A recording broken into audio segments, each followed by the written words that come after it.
Yes, good morning sa lahat ng aking mga flawless and sexy. Yes, lalo na sa mga ka-driver kong katoings. Yan. Ang guidelines po natin ngayon ay about sa sign. Katulad ng no left turn. Yan. Ang napapansin po natin, kapag no left turn, ang ating mga katoings na driver ay pumupwesto dito na hindi naman pala kakaliwa. Oh. So nagkakaroon po siya ng cause ng traffic sa likuran. Sana mga ka-driver katoings, iwasan po natin to. Bigyan po natin ng disiplina lagi po ang ating sarili. Sumunod po tayo sa batas trapiko. Okay po?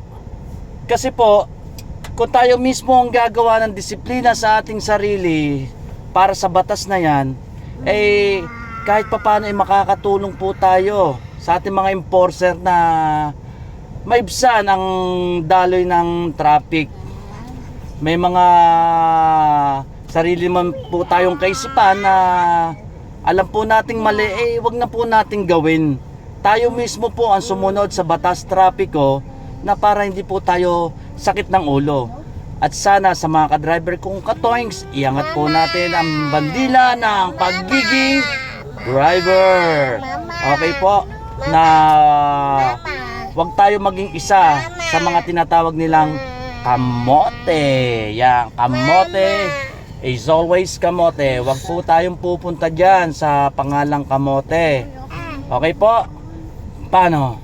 Tara, biyahe na tayo.